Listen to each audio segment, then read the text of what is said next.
बड़ी खबर मिल रही है जहां इंडिया गठबंधन की बैठक खत्म हो गई है। सूत्रों के हवाले से ये बड़ी खबर निकल के सामने आ रही है। पीएम चेहरे के लिए मल्लिकार्जुन खड़गे का नाम सामने आ रहा है। ममता बनर्जी ने नाम का प्रस्ताव रखा है, तो ममता बनर्जी ने पीएम उम्मीदवार बनाने का प्रस्ताव रखा है। मल्लिकार्जुन खड़गे का नाम आगे रखा गया है। तो बता दें आपको कि तमाम विपक्षी दल के नेता इस बैठक में मौजूद थे। बैठक खत्म हो गई है और ये बड़ी जानकारी निकल के सामने आ रही है कि पीएम चेहरे के लिए मल्लिकार्जुन खड़गे का नाम रखा गया है, जो कि कांग्रेस के राष्ट्रीय अध्यक्ष है, उनका नाम सामने रखा गया है। ममता बनर्जी ने नाम का प्रस्ताव रखा है। देखिए, लगातार ये चर्चाएं थी कि आखिरकार पीएम पद के लिए कौन उम्मीदवार होगा। जो तमाम विपक्षी दल है वो एकजुट होकर जिस तरीके से उन्होंने ये अलायंस बनाया, और ये चर्चाएं थी कि आखिरकार जो बैठकें चल रही है प्रधानमंत्री नरेंद्र मोदी का सामना कैसे ये विपक्षी दल करेंगे, कैसे ये अलायंस करेगा। और इसी बीच ये बड़ी जानकारी सामने आ रही कि पीएम चेहरे के लिए मल्लिकार्जुन खड़गे का नाम सामने रखा गया है। ममता बनर्जी ने नाम का प्रस्ताव रखा है, तो मल्लिकार्जुन खड़गे को पीएम उम्मीदवार बनाने का प्रस्ताव रखा गया है। ये बड़ी जानकारी निकल के सामने आ रही है। और चलिए, इसी पर ज्यादा बातचीत के लिए सीधा रुख करेंगे। हमारे साथ न्यूज हेड शरद द्विवेदी जी फोन लाइन पर जुड़ गए हैं। सर, ये जो जानकारी सामने निकल के आ रही है, मल्लिकार्जुन खड़गे का नाम पीएम पद के लिए रखा गया ममता बनर्जी ने, आप किस तरीके से देखते हैं? अगर प्रधानमंत्री नरेंद्र मोदी के सामने मल्लिकार्जुन खड़गे होते हैं तो क्या ये लड़ाई जिस तरीके से अलायंस की है आगे बढ़ती हुई नजर आएगी? आप ओवरऑल क्या समझते हैं इस नाम के जरिए? सबसे इम्पोर्टेंट बात है प्रशंसा की कांग्रेस एक ऐसी रणनीति को लेकर आगे बढ़ रही जहां वो अपने 2 ट्रम्प कार्ड बहुत पीछे रख के आगे बढ़ना चाहती है। ठीक है, और ठीक है यही शरद 5 राज्यों जी, के आपको मैं रोकना चाहूंगी। मल्लिकार्जुन खड़गे कुछ कह रहे हैं, चलिए सुनते हैं।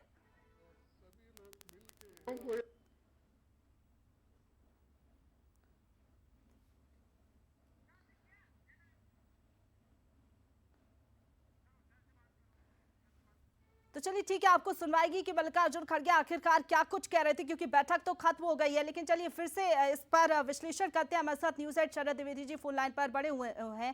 सर, लगातार कयास लगाए जा रहे थे कि आखिरकार कौन होगा पीएम पद का उम्मीदवार। मल्लिकार्जुन खड़गे का नाम सामने आना, सर कैसे दिखते हैं आप? देखिए, जैसा मैंने आपसे कहा कि ये कांग्रेस की रणनीति का हिस्सा है कि राहुल गांधी और प्रियंका गांधी को उसी समय चेहरे के तौर पर कांग्रेस सामने रखेगी जब एक आइडियल समय होगा कांग्रेस के लिए।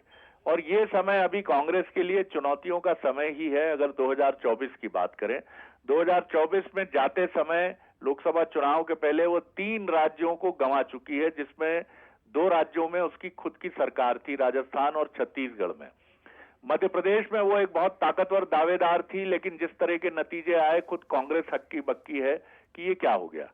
इन परिस्थितियों में कांग्रेस नहीं चाहती है, इसके पहले भी, इसीलिए राहुल गांधी की पदयात्रा के बाद भी वो पर्दे के पीछे रहे।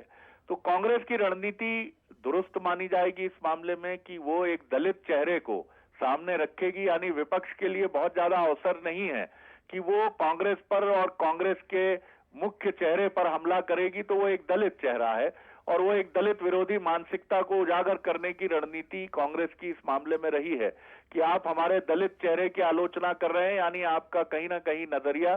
तो बीजेपी भी, आपको याद होगा कि बीजेपी नेहरू गांधी परिवार पर तो हमले करती है, राहुल प्रियंका पर, लेकिन मल्लिकार्जुन खड़गे पर आपको हमला कभी सुनने को इस तरह से नहीं आया कि पूरी बीजेपी उनके खिलाफ कोई मुहिम लेकर जुट गई हो।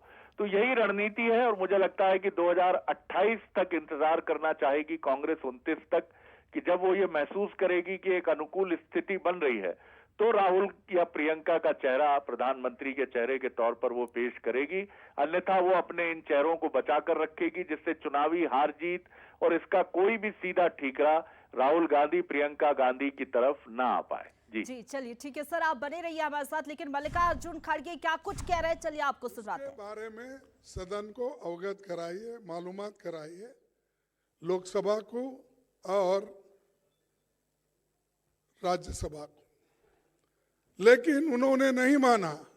मेरे को समझ में नहीं आता, सदन इधर चल रहा है, ये लोग अहमदाबाद में बिल्डिंग इनॉग्रेशन जाते हैं, सदन इधर चल रहा है, मोदी जी अपने कॉन्स्टिट्यूंसी में जाके घूमते हैं। ये क्या है? ऐसा कभी नहीं हुआ। सदन यहाँ देश में रह के और सभी तरफ अपने भाषण देने लगे, लेकिन पार्लियामेंट में क्यों नहीं आए, लोकसभा और राज्यसभा में क्यों नहीं आए? तो ये जो उनकी मंशा है कि डेमोक्रेसी को खत्म करना, अगर नहीं गए तो क्या होने वाला को कौन पूछने वाला है? और यहां तक कि 151 लोगों को सस्पेंड करके बाहर जो निकाले, ये पहला इंसिडेंट है कि देश में इतने लोगों को आज तक किसी ने सस्पेंड नहीं किया था। ये सरकार ने प्रोत्साहन देकर सस्पेंड करने के लिए लगाए।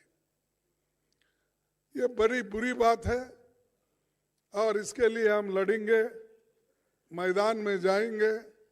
और जो आज